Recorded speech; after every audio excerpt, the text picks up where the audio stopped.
first thing is, well, no matter where the vaccine is made, if it works and is safe, then it ought to be made available for everybody. But clearly, you can't do everything all at once. So you have to prioritize. So what we have done is that within Pakistan, we have actually prioritized what our first list of people would be who would get vaccinated, if there is a vaccine. The second thing is to allocate money for it. And this might require up to $100 million to allocate money for the first set of recipients, which is people at risk, frontline healthcare workers, and so on. And we've put together an expert group that is looking at all the vaccine and has narrowed down half a dozen or so likely candidates. In parallel with this, there are efforts like the COVAX consortium, which essentially is built to provide low middle income countries to vaccines that they may not be able to otherwise afford. And lastly, we've put our share into the global innovation effort by taking part in a couple of Chinese vaccine trials, so that if they come out to be good and effective, then at least we get first dibs, if you will. If not first, then at least we are in the game. So this is the way we are going to structure this. I don't see a viable vaccine for at least a few months.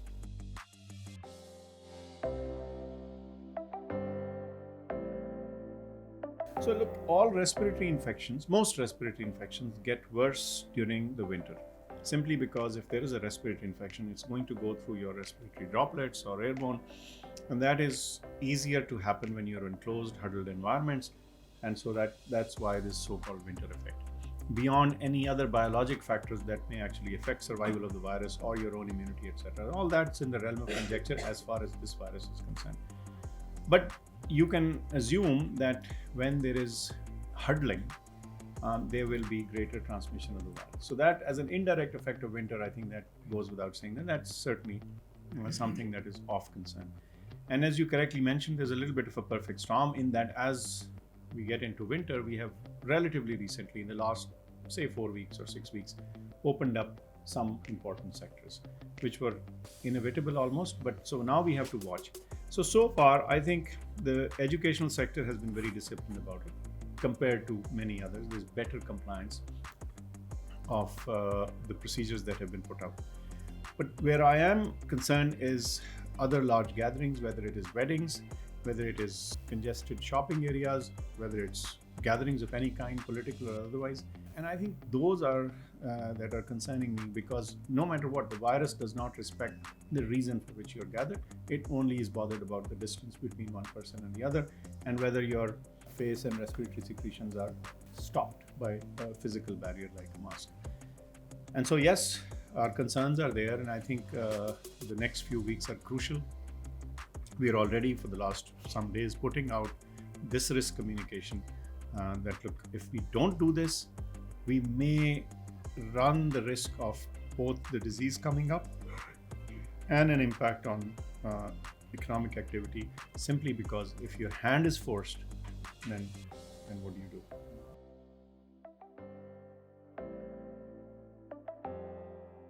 We are in negotiations with the manufacturers and some key players in this, and I think we will get some of the vaccine.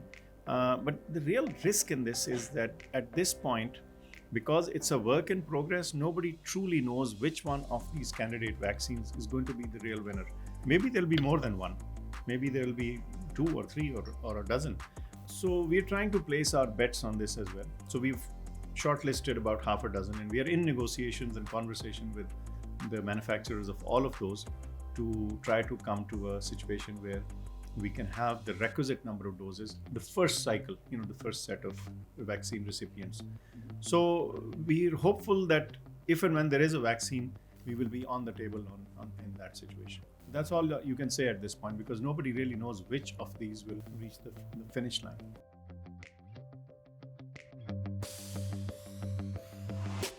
We will be using the EPI, our vaccine system, the immunization network that we have to vaccinate our population. That's the natural thing to do. You have a structure, you build it up, it has a cold chain and so on. So you use it to vaccinate. So yes, I think we will be able to do it. Although all 200 million people will not get vaccinated in one go, but it'll have to be over a time period. There are, of course, always the famous unknown unknowns. And so it's always smart to allow that possibility because you could always be wrong. So, yes, there may be other factors that may have contributed towards the slowdown in Pakistan. But I think one thing is clear that other countries with similar socioeconomic structures have not fared well if they did not have a coherent response. I think to me that's the single most defining feature.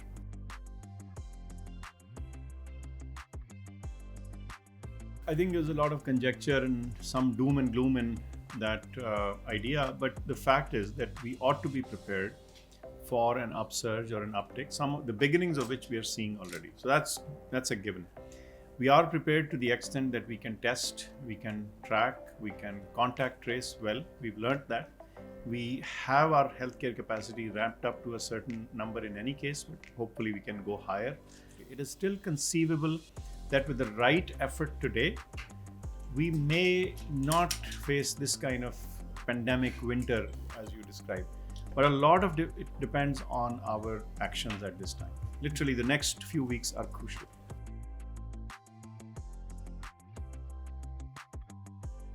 It's enrolling candidates. I mean, it's enrolling subjects, and it's ongoing in 4 or 5 different institutions. It has a target of I think 8,000 enrollments, so it's nowhere near that. I think they've done about a few hundred already, but 300-400 already. So it's on track. But any trial, by the time you enroll the patients, you analyze the data, it's a few months before you can tell efficacy and side effects.